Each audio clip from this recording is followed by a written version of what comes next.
So what if I told you that a stripped down MacBook was not the plan for Apple Silicon at all? Because whoa, we get more details on Apple's timeline for the year, and let's just say it's really hot. We get a bunch of new leaks of almost every product we're expecting for Samsung's Galaxy Unpacked, and OnePlus keeps surprising us with a new way to tease their upcoming phone, because I guess new beginnings. I'm Jaime Rivera, and whoever came up with the idea in the comments of us getting a cell tower and just placing it outside in order to be able to take care of the birds, we need to talk. That's not how it works. This is Pocketnow Daily.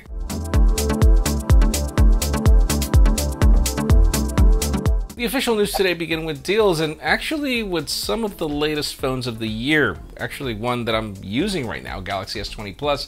If you are currently in the market, Amazon has the S20 Plus and the S20 Ultra for $200 in discount, meaning you can get the S20 Plus for $999 if you go for the 128GB variant, and then the S20 Ultra is $1199 for the same amount of storage. The iPad mini has a $50 discount for both the Wi-Fi only and Wi-Fi plus cellular variants, leaving the Wi-Fi only 256GB variant for $499 and the Wi-Fi plus cellular for $629.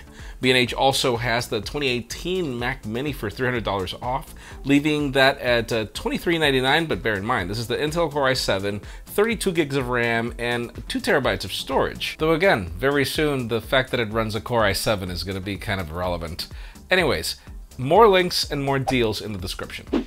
Now let's go back to talking WWDC. Obviously, there's only so much a company can announce in a keynote, and we continue to find new things that are coming back.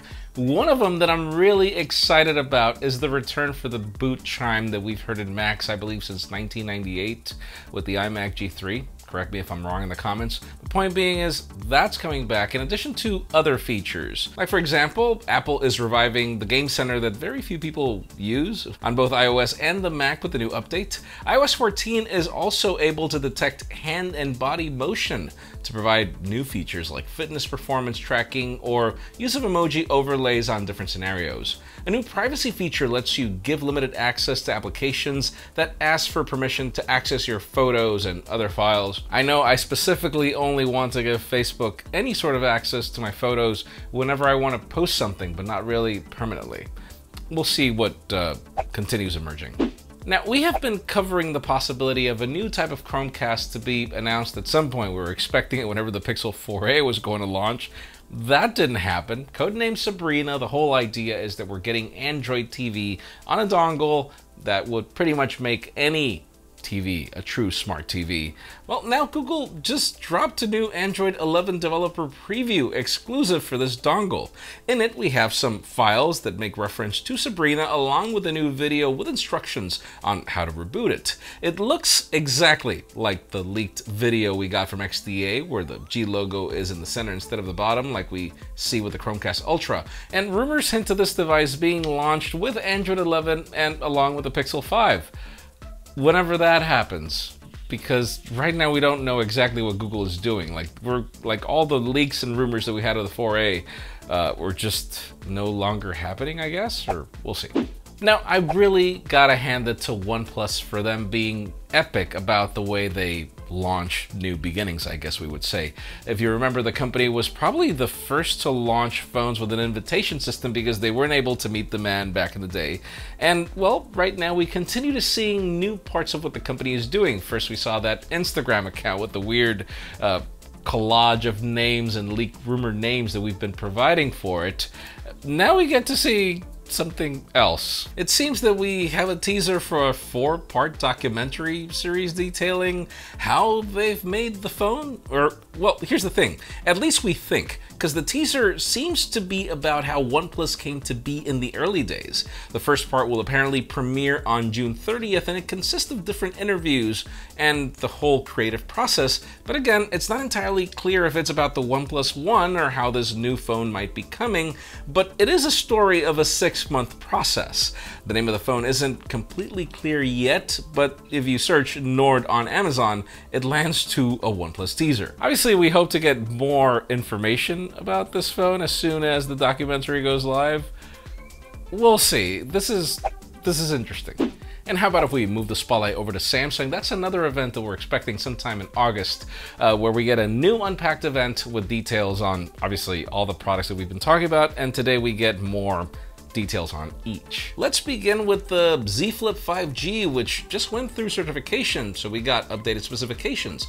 According to it, it brings a Qualcomm Snapdragon 865 clocked at 3.09 gigahertz, a 6.7-inch AMOLED display, which we're not sure if it'll be of high refresh rate or not, dual batteries of 2500 milliamps and 704 milliamps, and the usual specs that we saw on the previous Z Flip. Now, moving on, we have some new renders of the Galaxy Watch 3 from Mr. Evan Blaz himself. Apparently, this is the 45mm variant, which brings a 22mm black leather band. We hadn't really gotten a lot of leaks when it came to the design of this watch, though.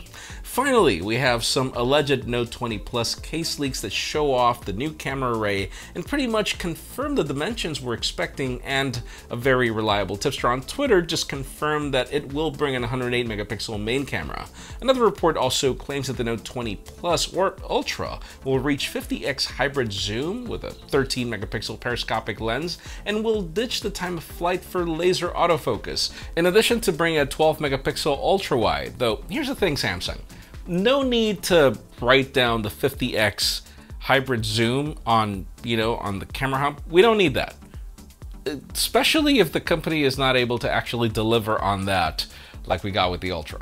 And finally, the hottest news today have to do with multiple predictions on what to expect for Apple's roadmap when it comes to iPhones, and the fact that these Apple Silicon computers are actually not going to start by being devices you're going to frown upon. Actually, they sound pretty hot. Let's start it off with the iPhone. There have been numerous reports that this year the company will be delaying them for obvious reasons, but the same analyst that once predicted that we wouldn't see delays is pretty much now confirming it. According to him, the supply chain has gone back to normality on an impressive level, way ahead of the expectations, and the reports claim that this may put Apple in a position where they will be able to launch new iPhones in their typical mid to late September frame.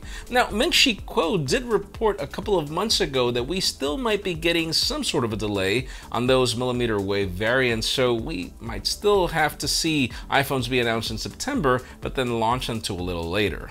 Speaking of Kuo, he just put out a report a couple of days ago where he said that the Apple Silicon plans were kind of epic.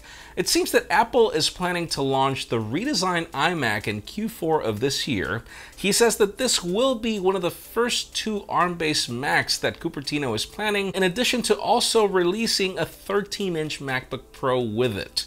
In the meantime, Kuo expects Apple to refresh the current Intel-based iMac in Q3, but it isn't clear if that model will feature the new design. The thing about it is, I'm not really excited that much about a new iMac with ARM chip. I really want that 13-inch MacBook Pro. I have dreamed about a powerful 13-inch MacBook Pro that I could use to edit video and that brings discrete graphics, and it was never possible with Intel chips.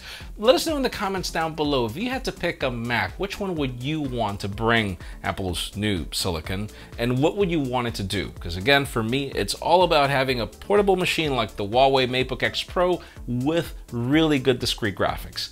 That's what I want. Leave us a comment down below. We'd love to know what you want.